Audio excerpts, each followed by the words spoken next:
Curah rahmat Allah Subhanahu wa taala, malam yang Allah turun di sepertiganya untuk menerima semua munajat, doa dan permohonan ampunan dari kita semua.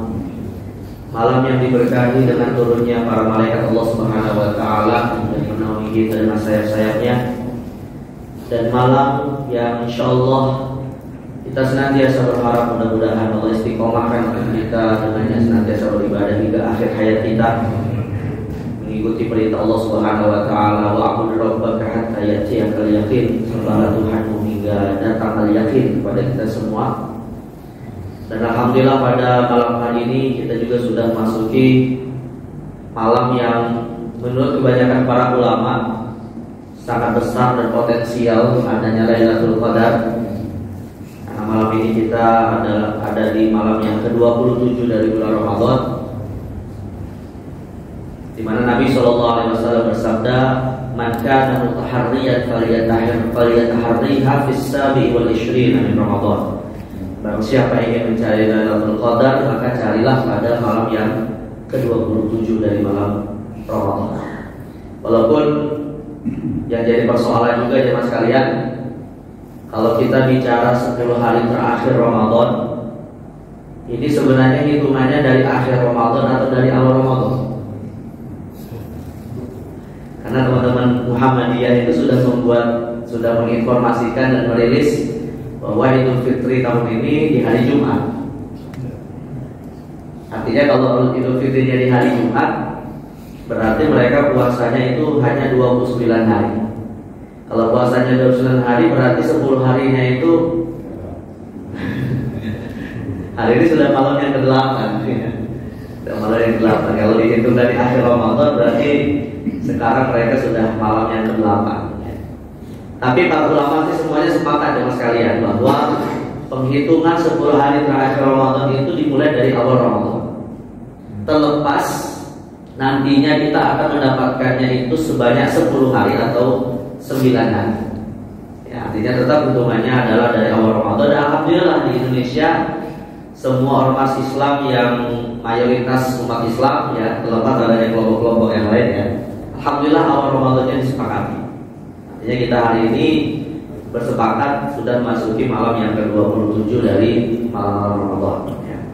Tentu kita berharap mudah-mudahan walaupun Allah Subhanahu wa taala takdirkan malam ini adalah Lailatul Qadar, maka kita termasuk yang bisa mendapatkan kemuliaannya, karena Nabi SAW juga memberikan peringatan, fihi lailatun khairun min alfi syahrin man hurima khairuha faqad hurim.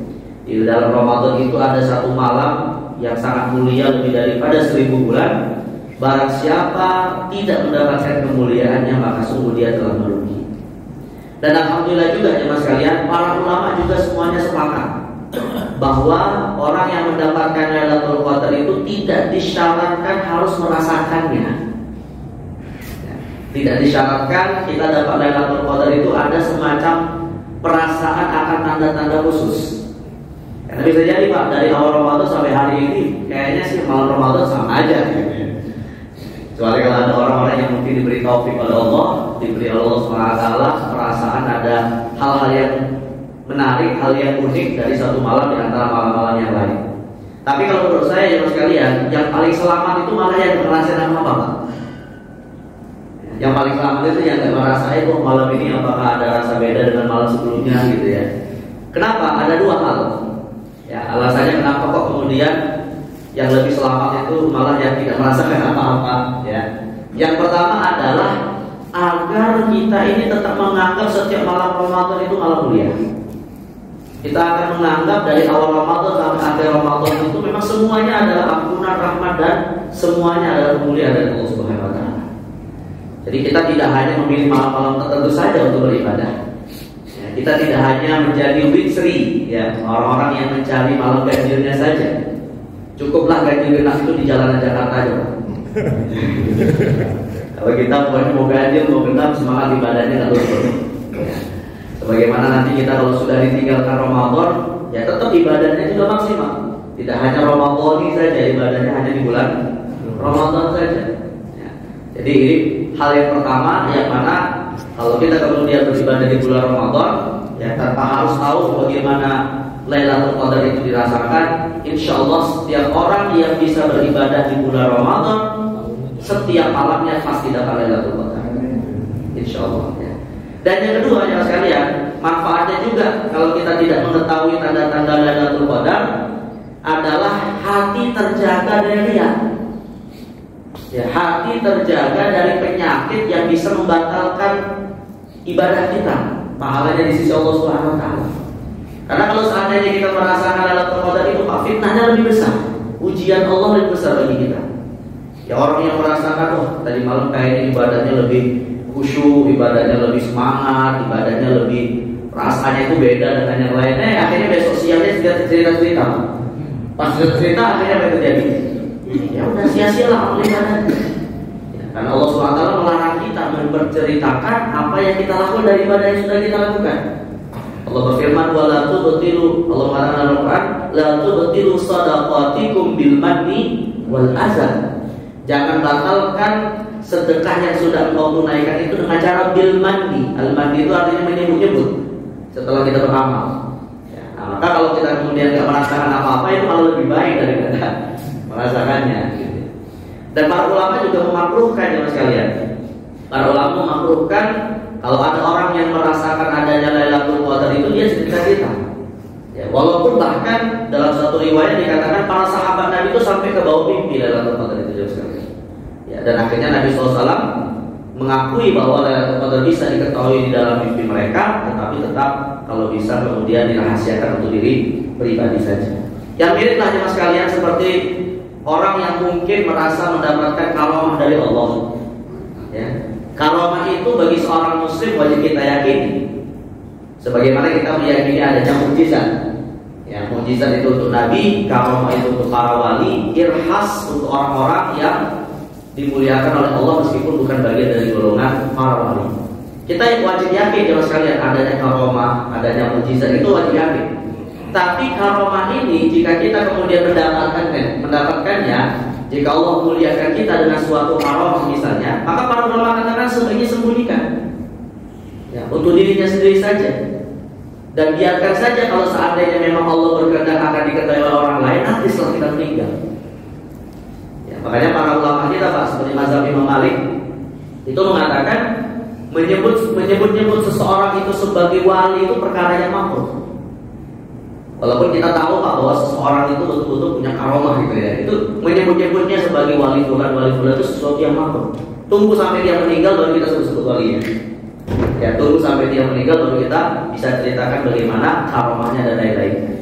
Kenapa? Karena kalau dia masih hidup dikhawatirkan yang namanya fitnah ujian kehidupan itu masih ada pada diri seseorang ketika masih hidup. Dan kita tidak bisa memastikan bahwa kita hidup dalam kondisi husnul khotimah. Jadi karomahan seseorang itu biarkan saja untuk dirinya, ya sampai Allah tampakkan nanti ketika seseorang itu meninggal. Makanya ada sahabat Nabi Pak, ya sosok manusia yang pasti ya kalau menurut kita kalau sudah masuk Islam bersama dengan Nabi Muhammad itu sesuatu yang apa ya, jaminan surga itu udah biasa begitu ya. Sudah duduk bermajelis bersama Rasulullah, tapi masih ada di antara mereka itu Pak yang murtad yang bilang. Coba ya kan. Murid Rasulullah bertahun-tahun bersama dengan Nabi, bahkan berjihad bersama Nabi, tapi kemudian di akhir hayatnya suul khotimah. Ada Pak dikisahkan, ya dikisahkan beberapa sahabat Nabi SAW itu ketika beliau menjelang wafat, beliau mengatakan kepada mereka, sungguh di antara kalian nanti akan ada yang meninggal dalam kondisi murtad. Ya, salah satu yang kemudian mendengarkan hadis itu Pak, di antaranya adalah Abu Hurairah. Di antaranya Abu Hurairah radhiyallahu anhu yang bernama Abdurrahman ibn Sakhr ad-Dawsi. Jadi Abu Hurairah radhiyallahu anhu ini ketika mendengarkan hadis tersebut Pak, ya beliau melihatnya siapa-siapa yang kemudian mendengarkan sabda Nabi ini tadi. Sungguh di antara kalian akan ada yang murtad setelah aku meninggal. Dan akhirnya setelah Nabi wafat Pak, Abu Hurairah semakin khawatir karena dia masih hidup. Ya, bisa jadi dia yang dimaksud. Bayangkan Abu Hurairah yang hadisnya sering kita dengar gitu. Itu khawatir dia yang mati dalam kondisi murtad. Hingga akhirnya satu persatu Pak, sahabat-sahabat yang mendengarkan sabda Nabi ini meninggal. Yang tersisa tinggal 2 orang. Yang tersisa tinggal 2 orang. Pertama adalah Abu Hurairah, Yang kedua adalah Rajalah ibn Anfuwah al-Hanafi. Ya, tinggal 2 orang lagi Pak. 2 orang sahabat yang mendengarkan Nabi bersabda, sungguh di antara kalian akan ada yang mati dalam kondisi murtad. Coba bayangkan Pak, kalau kita pada posisi Abu Hurairah ini gimana kira-kira? Tinggal 2 orang ini Pak yang ada kemungkinan apa murtad. Abu Hurairah dan Rajalah. Hingga akhirnya apa yang terjadi jemaah sekalian, di zaman Khalifah Abu Bakar As-Siddiq radhiyallahu anhu, pengganti Rasulullah SAW, muncul ada seseorang yang mengaku sebagai nabi palsu, namanya Musailamah.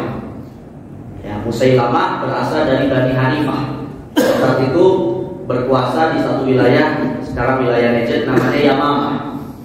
Nah saat itu Abu Bakar ketika tahu bahwa di situ ada yang mengaku sebagai nabi, mengutus salah seorang sahabat yang menurut Abu Hurairah, yang menurut Abu Bakar As-Siddiq itu adalah sahabat senior, namanya Rajalah. Rajalah tadi Pak, Rajalah bin Anfuwah al-Hanafi. Karena Rajalah ini selain sudah lama bersama dengan Nabi, beliau juga dari suku yang sama dengan Musailamah. Jadi di pikirnya Abu Hurairah, di pikirnya Abu Bakar, Rajalah ini akan bisa menarik Musailamah agar kemudian balik masuk Islam lagi. Akhirnya apa yang terjadi Pak? Rajalah ketika diutus kepada Musailamah, waliyadzubillah, kemudian diskusi panjang dan seterusnya, ujung-ujungnya Rajalah mengakui Musailamah sebagai nabi setelah Nabi Muhammad SAW. Nah mendengar itu Pak, Abu Hurairah merasa tenang. Wah, berarti bukan saya yang maksudnya. Berarti apa? Rajalah ini tadi. Nah bayangkan Pak, saya membayangkan yang sekali ini, sosok orang yang sudah ada di majelis Rasulullah saja, sosok orang yang sudah bertahun-tahun belajar dengan Nabi Muhammad, tidak bisa dipastikan mati dalam kondisi husnul khotimah, malah mati dalam kondisi murtad mengikuti agama Nabi palsu Musailamah ini, yang nantinya dia akan mati dalam perang Yamamah di zaman Abu Bakar As-Siddiq, dibunuh oleh seorang sahabat mulia namanya Zaid bin Khattab. Zaid bin Khattab ini adalah saudara dari Umar bin Khattab. Tapi Zaid bin Khattab juga termasuk mati syahid dalam perang Yamamah. Itu ada 70 orang yang mati syahid dalam perang Yamamah. Nah salah satunya adalah Rajalah ini tadi, yang tadi murtad mengikuti agamanya Musailamah al-Kazzab laknatullah alaihi. Nah jadi jemaah sekalian Allah SWT, apa dari hikmah cerita ini? Yang saya katakan begini jemaah sekalian, kita diberikan kesempatan oleh Allah Subhanahu Wa Taala untuk beribadah di bulan Ramadan. Kita diberikan kesempatan oleh Allah, mungkin malam ini kita mendapatkan Lailatul Qadar. Kita diberikan kesempatan bisa iktikaf, ketika banyak saudara kita mungkin nggak bisa iktikaf. Sekarang malah mungkin itikafnya pada di jalanan semua Pak. Ya pada mudik gitu. Tadi saya berangkat ke sini juga ada mulai ada tuh yang mobilnya di atasnya banyak barang gitu Pak. Banyak saudara kita yang mungkin nggak mendapatkan nikmat ibadah seperti kita hari ini. Tapi jangan sampai jemaah sekalian, ya semangat ibadah, kesempatan ibadah yang kita dapati hari ini kemudian membuat kita mabrur, membuat kita tertipu hingga kemudian ya itu tadi jadinya kita suhul khotimah waliyadzubillah. Ya, karena walaupun setan berbelenggu Pak, walaupun iblis dibelenggu, tapi masih ada setan dalam diri kita, yaitu nafsu kita. Ya, nafsu kita yang kadang membuat kita ini juga melencengkan kepada apa yang kemudian jatuh kepada kesalahan. Fa'alhamaha fujuraha wa taqwaha. Ya, Allah SWT memberikan kepada kita 2 sisi, yaitu sisi kecenderungan kepada yang baik dan kecenderungan kepada yang buruk, yang disebut dengan nafsul lawwamah. Kalau kemudian kecenderungan kita kepada maksiat, maka berubah menjadi amaratul bisu. Kalau kecenderungan kita kepada kebaikan, maka menjadi nafsul mutmainnah. Nah, artinya kita di bulan Ramadan ini ditempa sebenarnya untuk bisa menyelesaikan musuh kita ini di dalam diri kita. Ya, sedang Allah mengkondisikan musuh kita yang lain, yaitu dari kalangan syaitan, itu kemudian dibelenggu dan seterusnya. Nah makanya jangan kita kemudian merasa sudah selamat dari ujian Allah Subhanahu Wa Taala. Selama kita masih hidup, artinya potensi su'ul khotimah masih ada. Sebagaimana potensi husnul khotimah juga ada. Makanya seorang muslim kalau beribadah itu Bapak Ibu sekalian, seorang muslim ketika menjalankan ibadah kepada Allah itu tidak boleh lepas dari 2 hal. Bainar raja'i wal khauf. Ya, rasa takut untuk kita amalnya tidak diterima, tapi juga ada rasa pengharapan amal kita diterima oleh Allah Subhanahu Wa Taala. Dan inilah makna dari hadis Nabi, Pak. Ya, yang kalau kita membaca hadis ini sebenarnya sangat mengkhawatirkan sekali. Kita harus hati-hati. Kata Nabi SAW, wa innar rajula la ya'malu bi 'amali ahli al-jannah hatta ma yakunu bainahu wa bainal jannah illa dhira'. Fa yasbiqu 'alaihi al-kitab fa ya'malu bi 'amali ahli an-nar fa yadkhuluha. Ada sebagian orang, kata Nabi SAW, diberikan taufik oleh Allah Subhanahu wa taala untuk melakukan amalan-amalan ahli surga. Sampai-sampai antara dirinya dengan surga itu sangat dekat sekali, tinggal 1 dhira', sehasta. Kalau seandainya dia kemudian melewatinya, kemudian bisa langsung masuk surga. Tapi apa yang terjadi? Fayasbiqu 'alaihi al-kitab. Di penghujung akhir hayatnya dia kemudian sombong dengan amalnya. Dia kemudian tertipu dengan amalnya hingga kemudian Allah takdirkan sebelum wafat dia melakukan perbuatan ahli neraka hingga menjadi ahli neraka.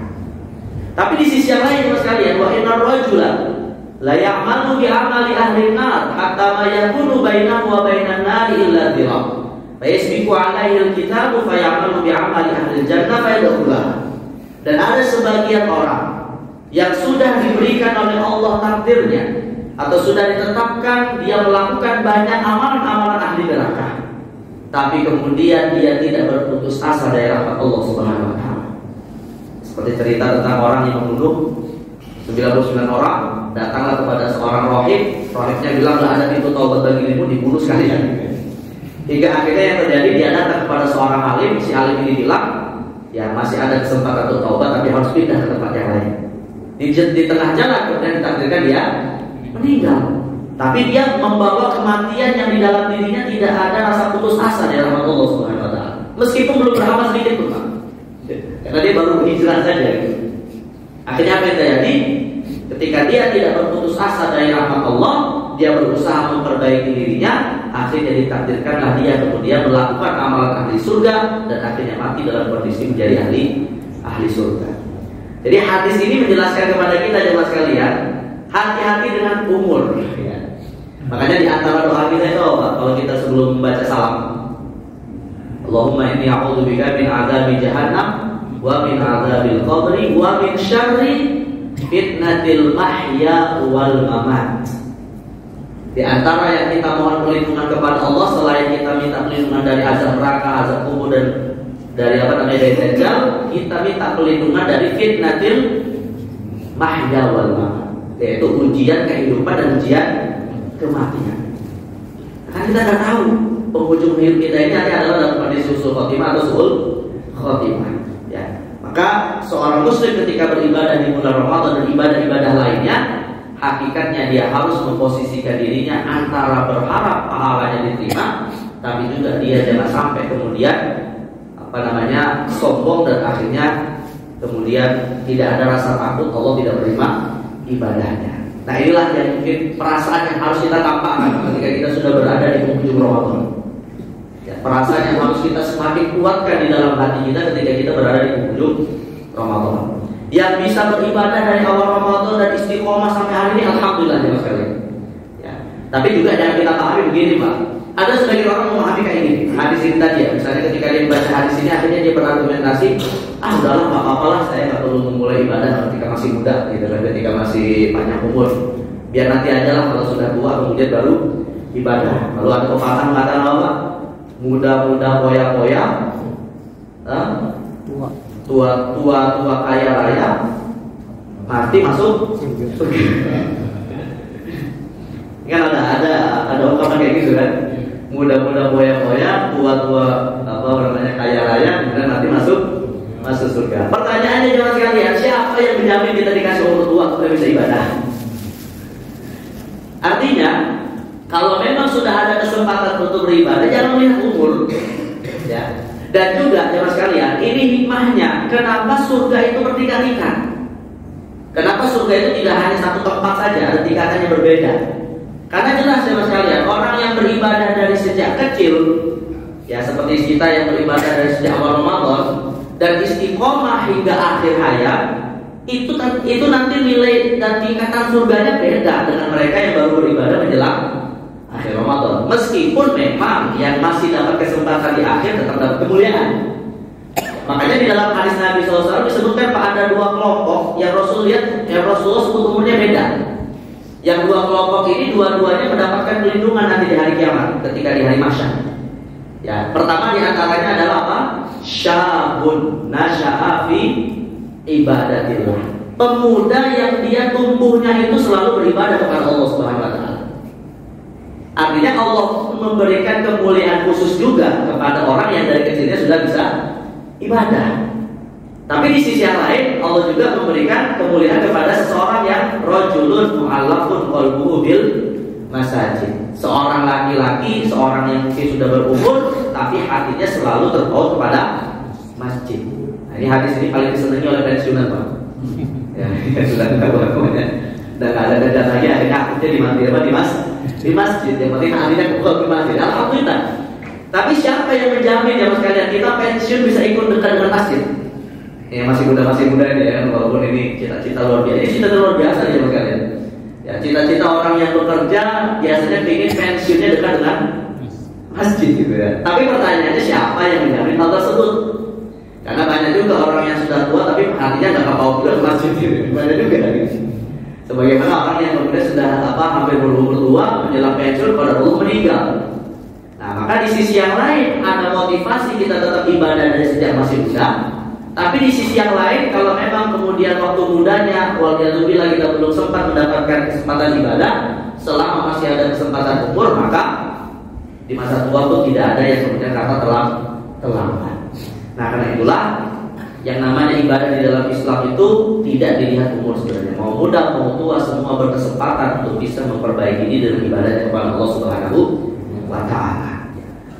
Baik, terus sekalian Allah Subhanahu wa taala, saya biasanya kalau atau kita semua nih mas sekalian ya, kalau sudah berada di penghujung Ramadan itu Pak, kembali kalau saya pribadi pun teringat kembali Pak dengan satu hadis yang hadis ini memang kita harus jadikan sebagai renungan dan muhasabah kita semua.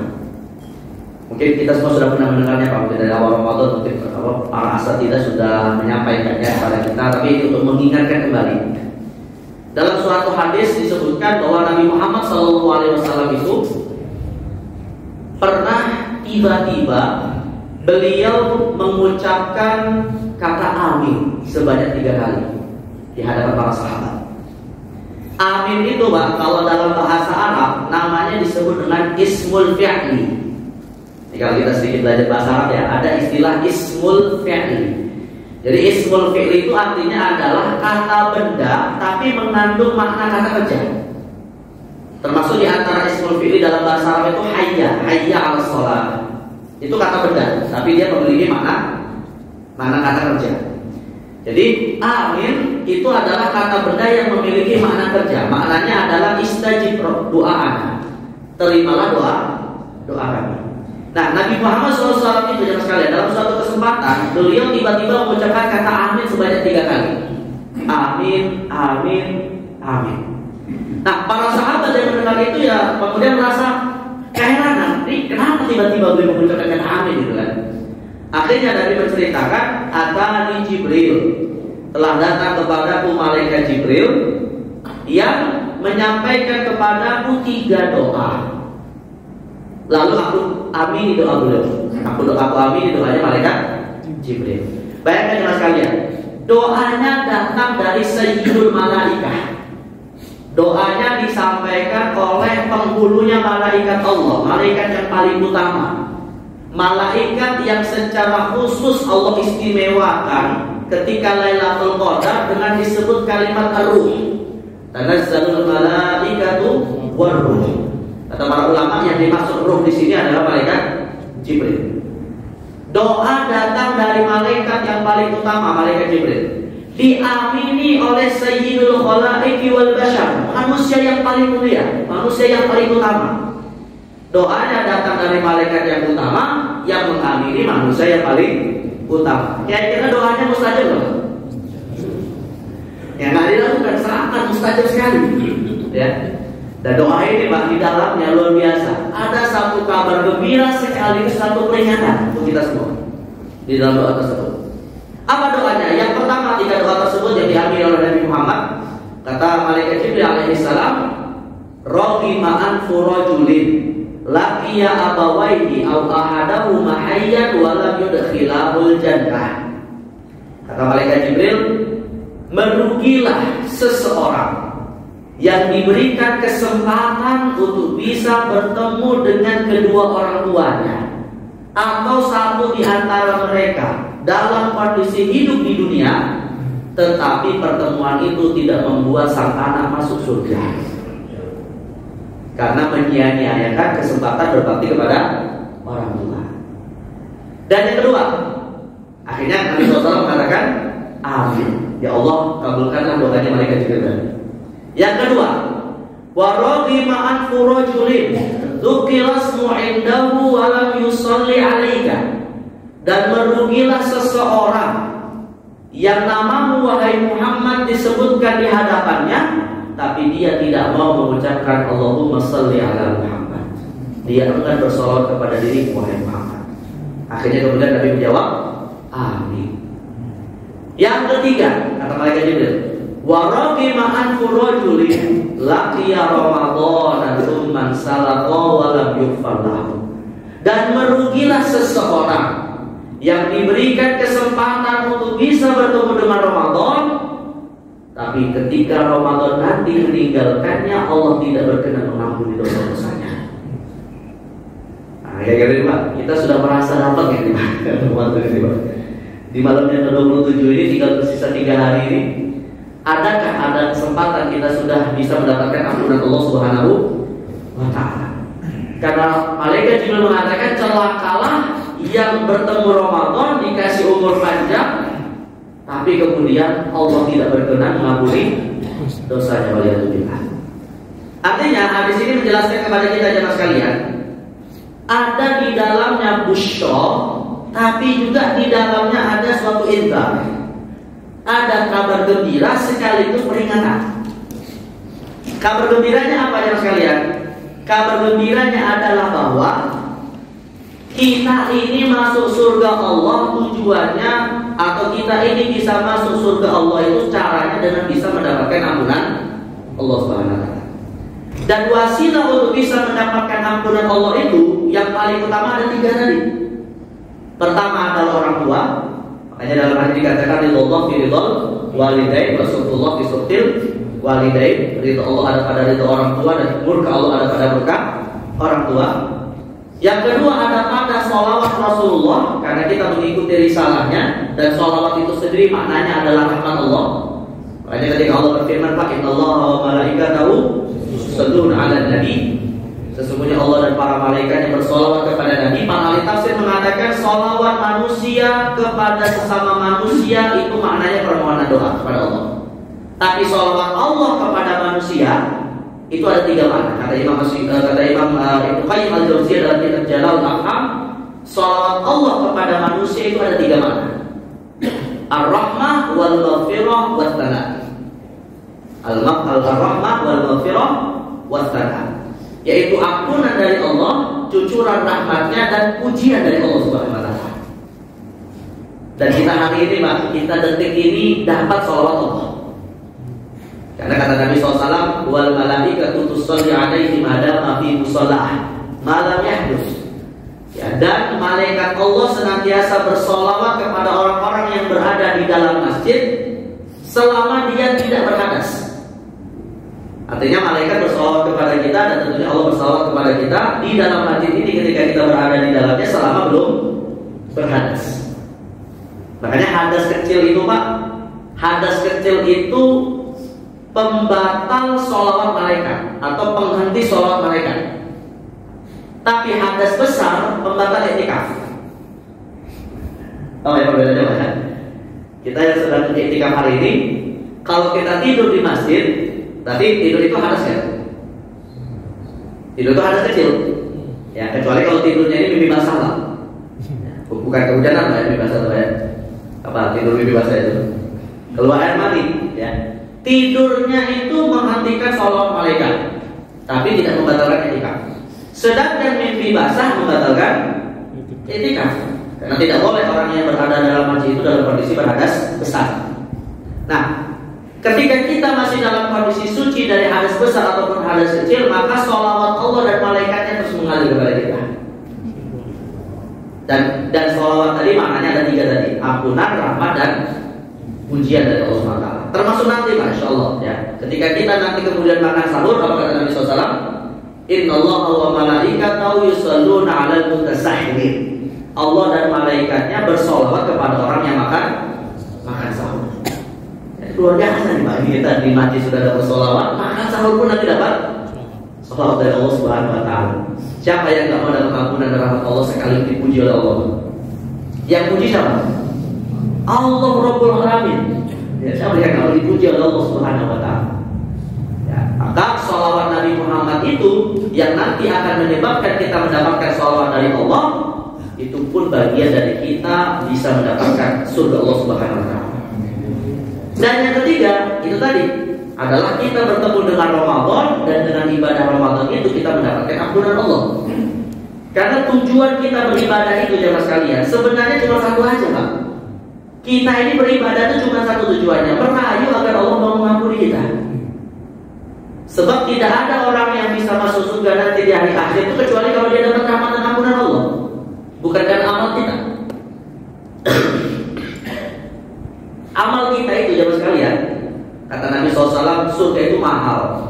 Amal kita tuh gak cukup Pak untuk bisa membeli surga Allah Subhanahu Wa Taala.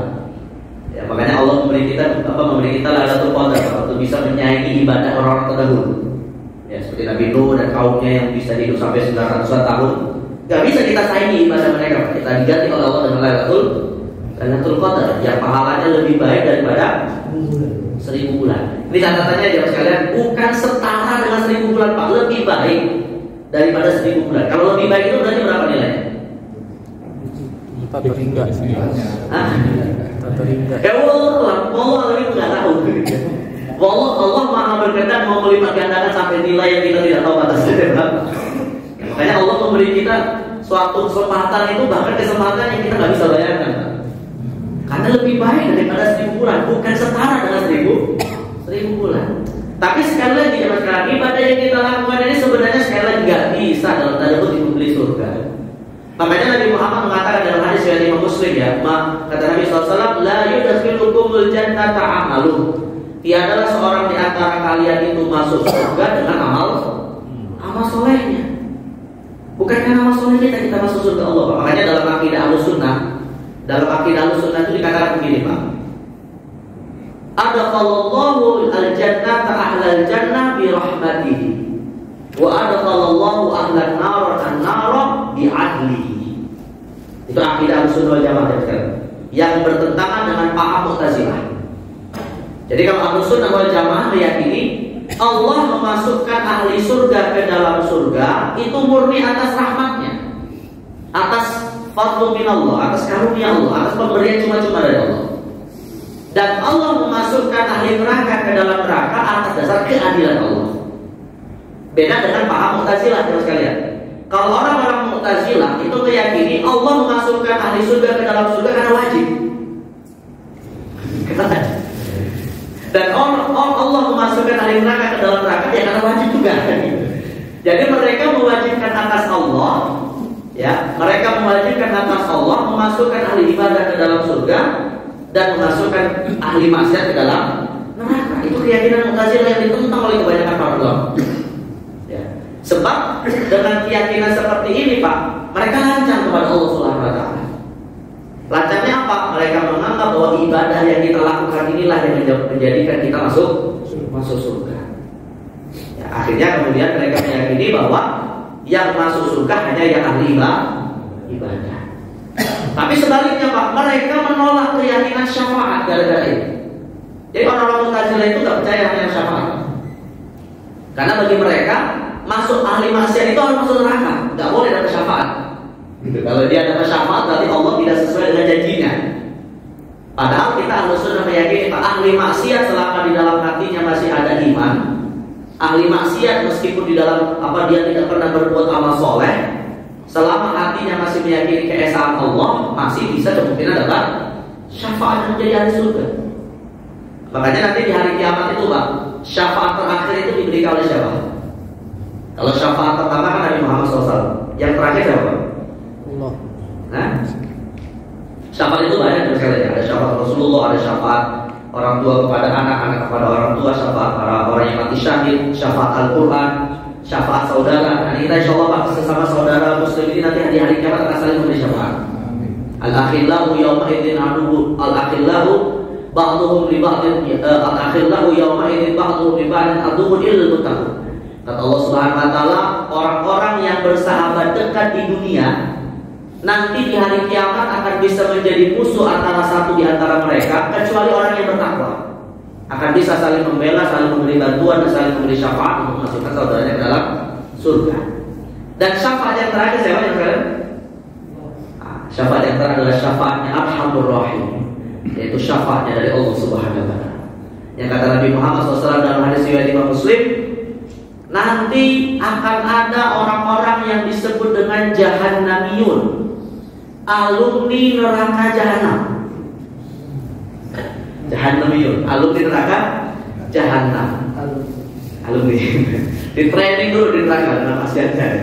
Di tempat dulu oleh Allah Subhanahu wa taala karena dosa-dosanya di dalam api neraka. Nabi menyebutnya dengan Jahannamiyun.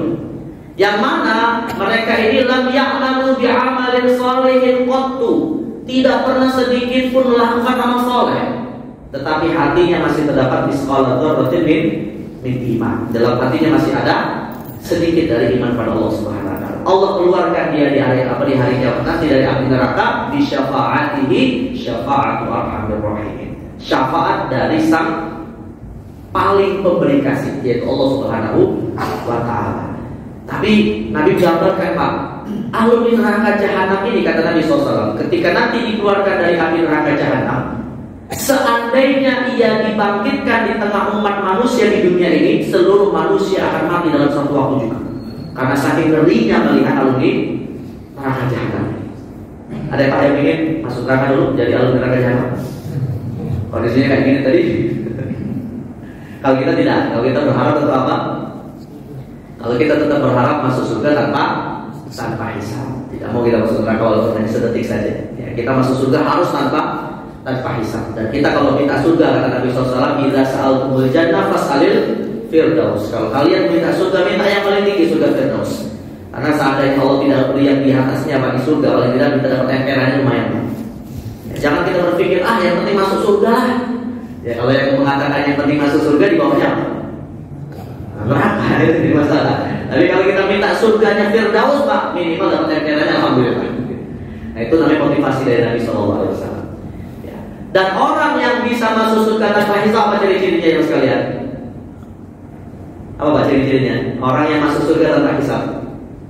Dalam hadis riwayat Muslim, Nabi mengatakan, sab'una alfan min ummati yadkhuluna al-jannah bighairi hisab. Ada 70.000 umatku masuk surga tanpa hisab.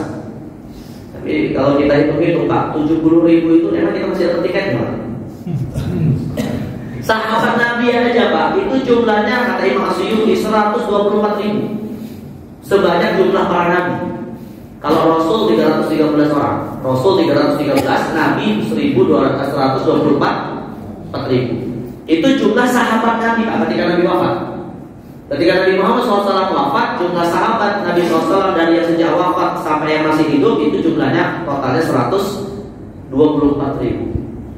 Kira-kira masih dapat tiket nggak? 70.000. Belum tabiin, belum aku tabiin, jumlahnya berapa? Bisa ratusan ribu lagi gitu ya.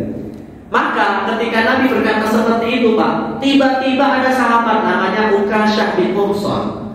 Dia bilang kepada Nabi SAW, Ukasyah ini sahabat Nabi yang pintar cari momentum, Pak, cari kesempatan. Akhirnya kata Ukasyah, ya Rasulullah, ud'uli an akuna minhum. Kata Ukasyah kepada Nabi Muhammad, ya Rasulullah, doakan aku menjadi bagian dari yang 70.000 itu tadi. Akhirnya kata Rasulullah, anta minhum, kamu termasuk bagian dari 70.000 itu tadi. Tiba-tiba ada sahabat lain minta juga, ya Rasulullah, doakan juga aku seperti Ukasyah. Kata Nabi apa? Sabar Ukasyah, permintaanmu sudah didahului oleh Ukasyah. Jadi sudah terlambat. Lepas kenapa? Orang yang minta di zaman Nabi itu belum tentu dapat, apalagi kita yang nggak pernah ketemu dengan Nabi SAW, gitu ya. Tapi nggak usah khawatir, jangan sekalian, karena para ulama kemudian mengatakan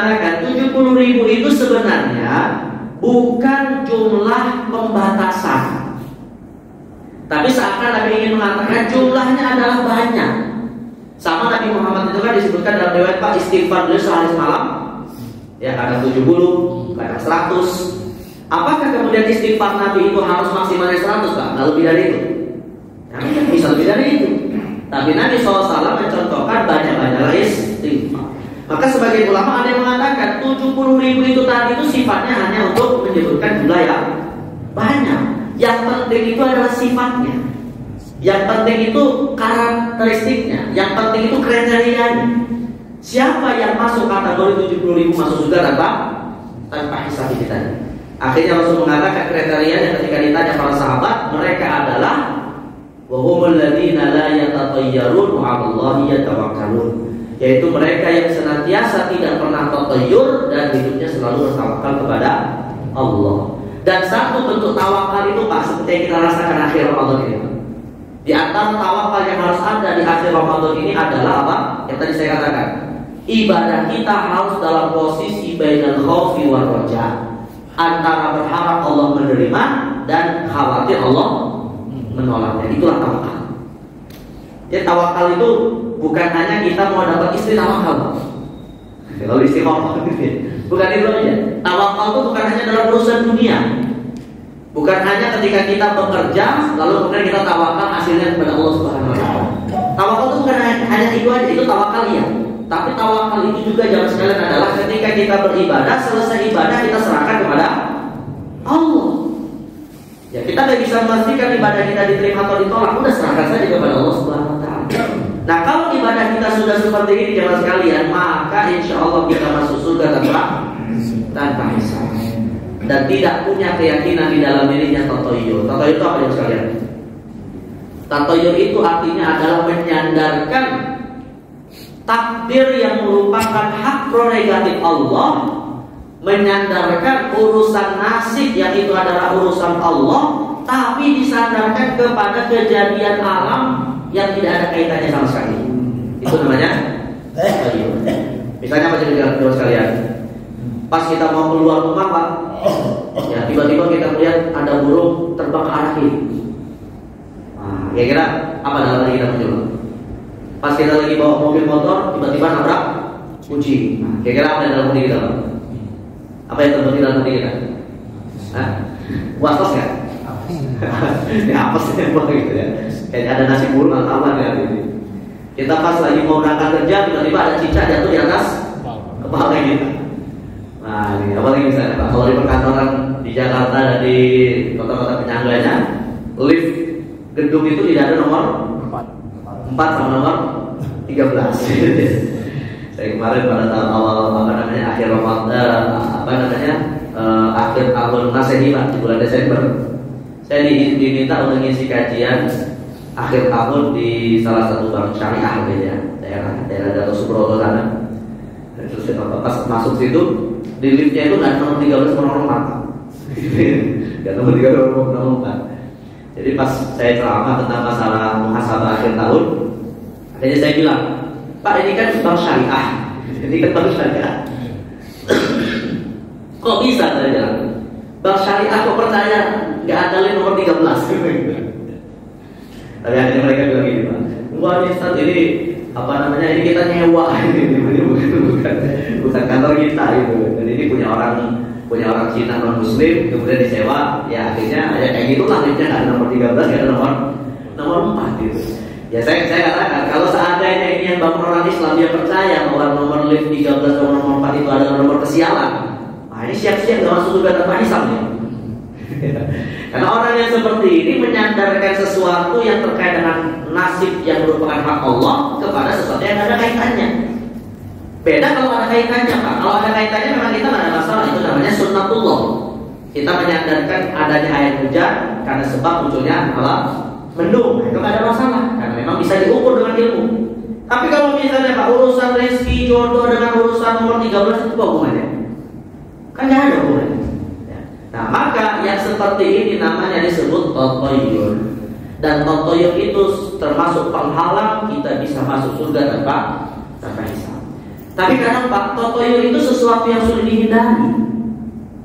Ya, tatoyur itu sulit dihindari. Karena kita kadang kalau kemudian mendapati hal seperti ini muncul aja hati kita was-was. Jadi kalau kemudian muncul was-was Pak, apa solusinya? solusinya kata Nabi SAW? Solusi yang pertama jelas, hati kita langsung kita pautkan tawakal kepada Allah Subhanahu Wa Taala. Karena lawan dari tatoyun itu tawakal. Ya, tatoyun itu kan menyandarkan kepada selain Allah. Berarti lawannya adalah menyandarkan kepada Allah. Dan yang kedua itu tadi betul. Salah satunya adalah mengucap kalimat-kalimat yang baik disandarkan kepada Allah. Kata Nabi SAW, la tiyarata wa khairul fa'lu. Tidak ada tiarah dan yang sebaik-baiknya dilakukan seorang mukmin adalah al-fa'lu. Al-fa'lu itu artinya apa? Yaitu al-kalimatus sholihah yasma'uha ahadukum. Kata-kata yang baik yang sering kita ucapkan dengan menyandarkannya kepada Allah Subhanahu Wa Taala. Ketabrak kucing udah innalillahi wa inna ilaihi raji'un. Juga kucing makhluk Allah yang juga kalau mati kita katakan innalillah. Namanya innalillah bukan hanya manusia, Pak. Seluruh makhluk kalau meninggal kemudian innalillah. Sebagaimana kalau kita melihat hal yang menakjubkan kita katakan subhanallah. Melihat sesuatu yang mengagumkan kita sebut masya Allah. Melihat sesuatu yang salah kita sebutkan astagfirullah. Nah, ini namanya disebut dengan al-fa'lu.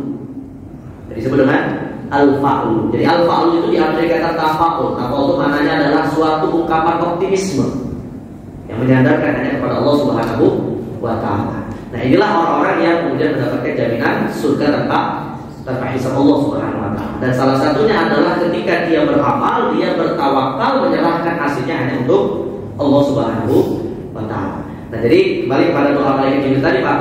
Di satu sisi doa malaikat Jibril tadi yang menyebutkan 3 hal, salah satunya adalah Ramadan, itu adalah busyra, kabar gembira bagi kita, bahwa kita masuk surga itu adalah untuk mendapatkan ampunan Allah Subhanahu Wa Taala. Tapi inzarnya, peringatannya itu apa ya Mas kalian? Nah, ini yang kemudian harus kita introspeksi ya.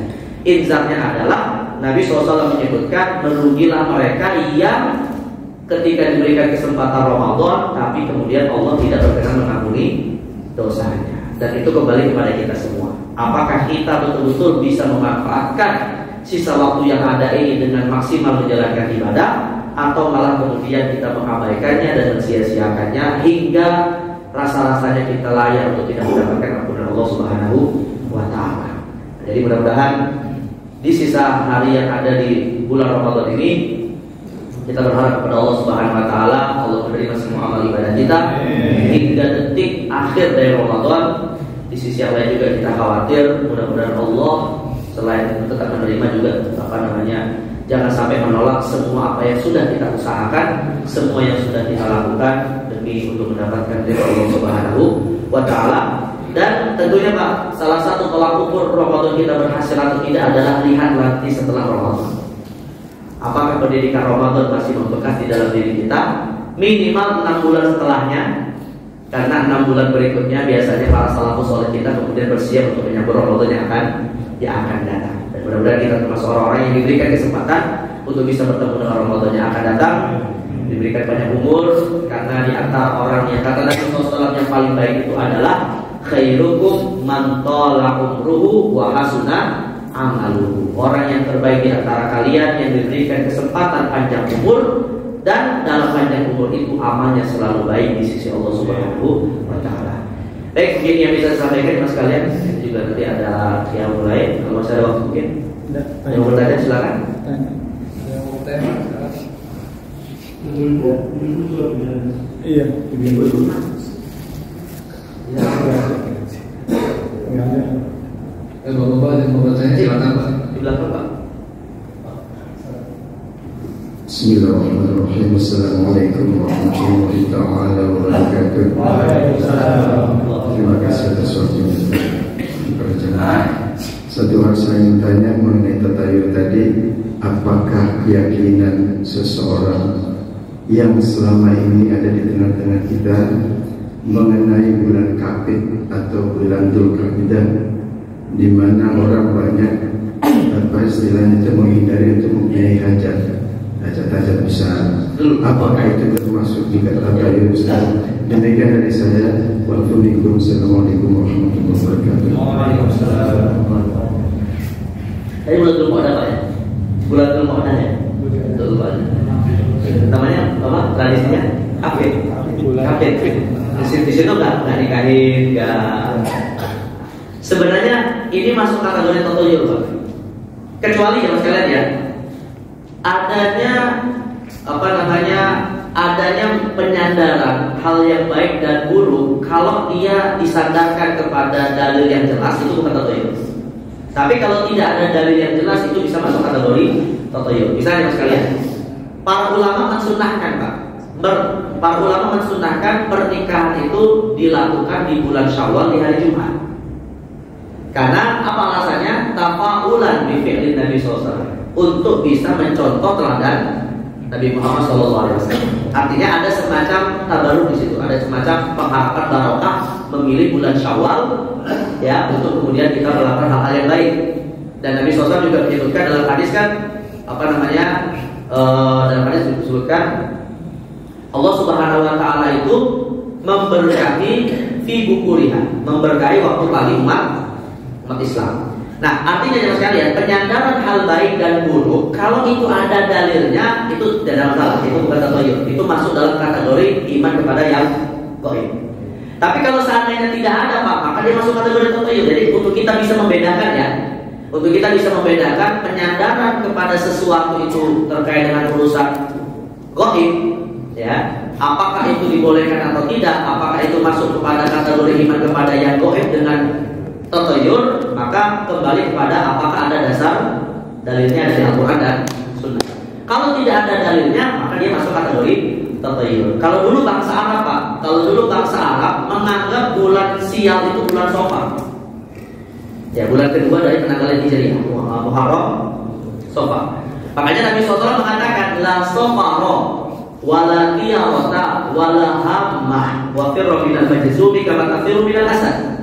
Kata Nabi SAW, tidak ada penyandaran kesialan kepada bulan Safar.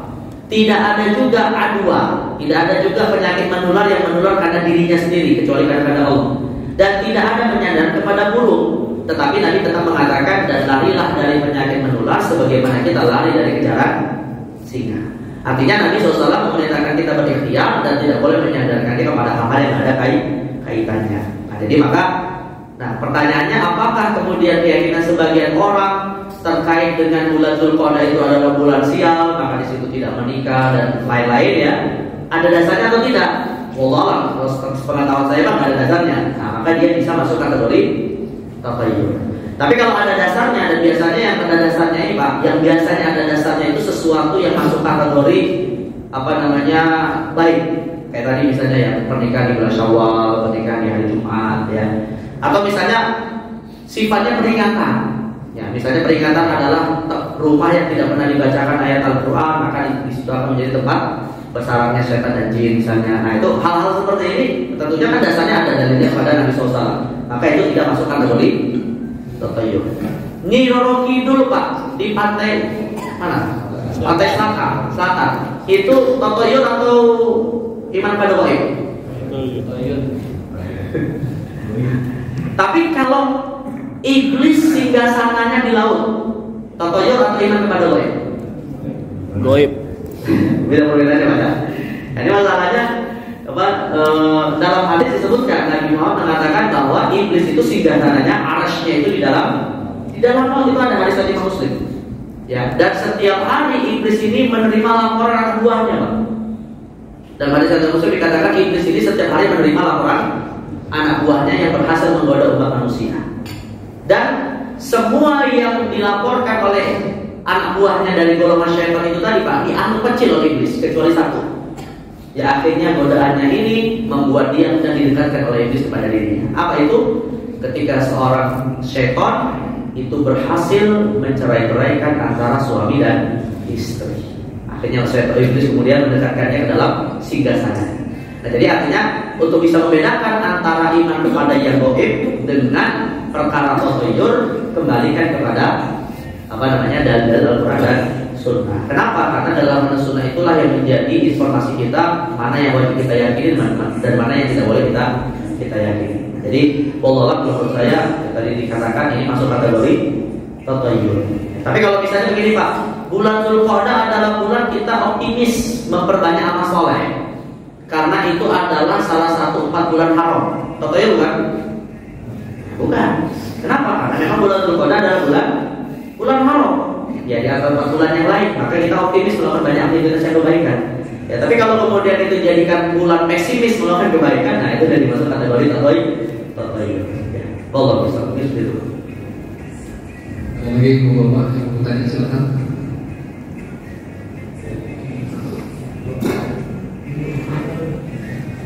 Ada?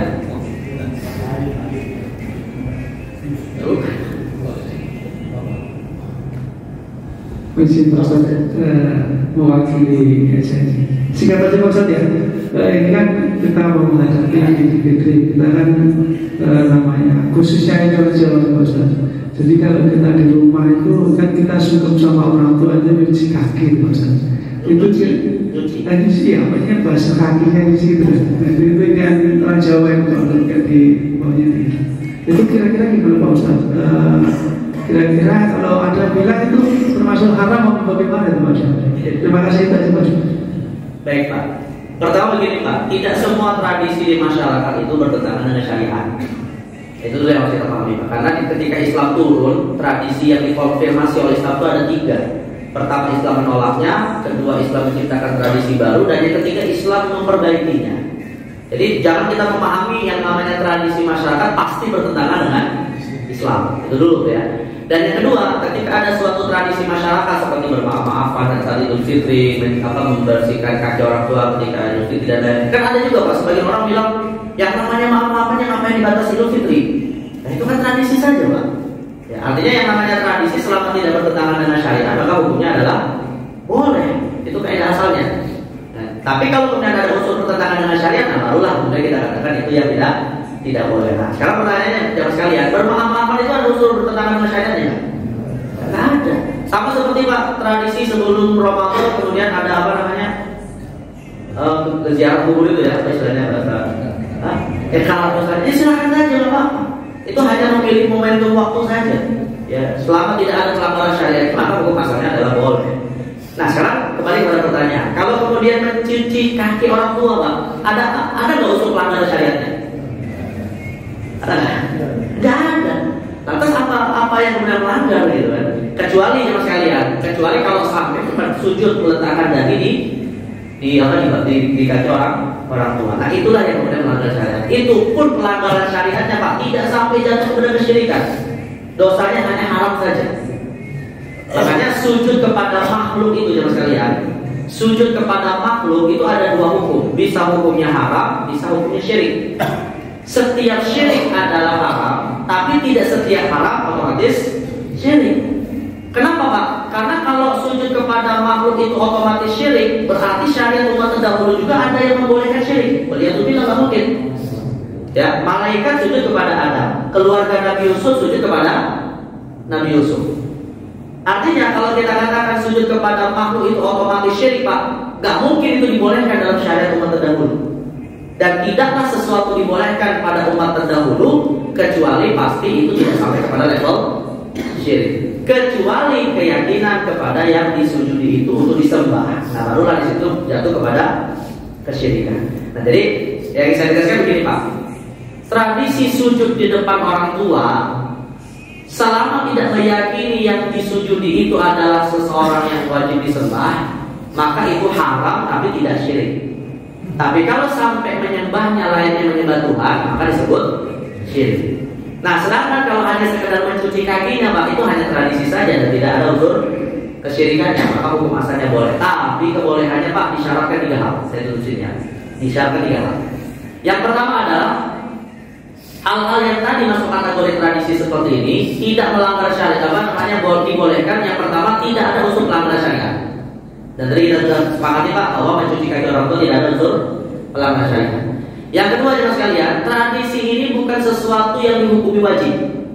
Artinya kalau misalnya Pak di tradisi masyarakat yang lain nggak ada tradisi seperti itu, jangan kita katakan wah berarti dosa gitu ya. Enggak. Karena tradisi itu hukum asalnya mubah, bukan haram, bukan wajib. Dan yang ketiga Pak, ini yang paling penting ini ya, tidak boleh meyakini adanya fadilah khusus kecuali ada landasan dalilnya secara khusus. Artinya fadilah khususnya begini Pak, mencuci kaki itu nanti dapat pahala sekian gitu ya. Mencuci kaki itu nanti dapat barokah begini, padahal ada dalilnya. Nah, maka ini tidak dibolehkan. Tapi kalau mengatakan mencuci kaki ini bagian dari birrul walidain, masuk dalam bab berbakti kepada orang tua secara mutlak, itu tidak saja ada masalah. Sama seperti kita kalau mau sholat sunnah lah. Mau sholat sunnah kapanpun boleh nggak? Walaupun nggak ada contohnya dari Nabi SAW, selama tidak dilarang oleh syariat. Artinya sholat sunnah mutlak yang tidak di waktu-waktu terlarang. Misalnya bukan setelah asar, bukan setelah subuh, dan bukan ketika matahari di atas kepala kita. Pokoknya kita mau sholat sunnah aja Pak. Pilih waktu yang kita nyaman dan kita senang untuk sholat di situ. Meskipun tidak ada contohnya dari Nabi, ya itu boleh-boleh saja dapat pahala besar.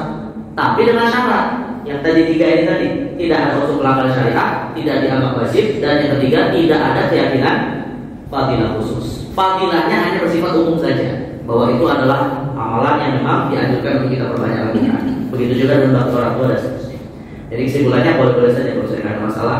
Bahkan mencium kakinya boleh nggak? Boleh nggak? Boleh mencium kakinya nggak ada masalah. Yang penting dahi kita nggak jatuh di atas lantai aja, Pak. Ya. Jadi kalau kakinya diangkat sedikit lalu kita cium, ya silakan saja, nggak masalah. Ya. Bahkan tradisi-tradisi seperti ini, saya punya dosen dari Arab Saudi, ya, dosen dari Arab Saudi. Ketika diceritakan orang Indonesia punya tradisi kayak gini, dia bilang, oh ini bagus sih, luar biasa gitu. Padahal kita tahu ya, ulama-ulama Arab Saudi kan kadang ulama yang cukup keras untuk tradisi-tradisi kayak gini kan. Tapi rupanya di sana itu biasa saja. Ya, kadang ada orang yang mudah sekali mensyirikan suatu amalan sebelum mengetahui faktanya seperti apa. Nah, gitu. Jadi sekali lagi bukan saja boleh selama tidak ada pelanggaran atau 3 syarat saja kita sebutkan. Ya gitu Pak, boleh.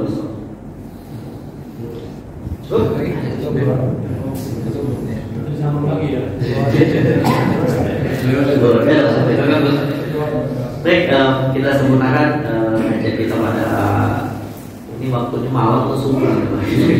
Tersahur ya, betul ini. Insya Allah. Baik, kita sempurnakan mengajak kepada Allah SWT. Mudah-mudahan Allah berkahi apa yang kita lakukan pada malam hari ini, dan Allah SWT senantiasa menerima semua apa yang kita lakukan dari amal kebaikan. A'udzubillahi samil alim minasyaitonir rajim. Bismillahirrahmanirrahim. Allahumma shalli wa sallim wa barik ala sayyidina Muhammadin sayyidil mursalin wa ala alihi wa sahbihi ajma'in. Hamdan na'imin hamdan syakirin hamdan yuwafi ni'amahu wa yukafi'u mazidah. Ya Rabbana lakal hamdu kama yanbaghi li jalali wajhikal karim wa 'azimi sultanik. Allahumma a'inna ala dzikrika wa syukrika wa husni ibadatik. Allahumma ya muqallibal qulub tsabbit qulubana ala dinik. اللهم اغفر لنا ذنوبنا ولوالدينا وارحمهما كما ربيانا صغارا ولأجدادنا وجداتنا ولإخواننا وأخواتنا ولأساتذتنا وأستاذاتنا ولجميع المسلمين والمسلمات الأحياء منهم والأموات إنك على كل شيء قدير مجيب الدعوات ويا قاضي الحاجات. اللهم تقبل منا إنك أنت السميع العليم وتب علينا إنك أنت التواب الرحيم. اللهم تقبل جميع صالحات أعمالنا وتمم تقصيرنا يا أرحم الراحمين. اللهم إنا نسألك رضاك والجنة ونعوذ بك من سخطك والنار. اللهم إنك عفو كريم تحب العفو فاعف عنا. اللهم إنك عفو كريم تحب العفو فاعف عنا. اللهم إنك عفو كريم تحب العفو فاعف عنا يا كريم يا كريم يا ذا الجلال والإكرام. ربنا ظلمنا أنفسنا وإن لم تغفر لنا وترحمنا لنكونن من الخاسرين. ربنا آتنا في الدنيا حسنة وفي الآخرة حسنة وقنا عذاب النار. وصلى الله على سيدنا محمد النبي الأمي وعلى آله وصحبه وبارك وسلم والحمد لله رب العالمين. Maaf atas segala perbedaan khilaf. Assalamualaikum warahmatullahi wabarakatuh.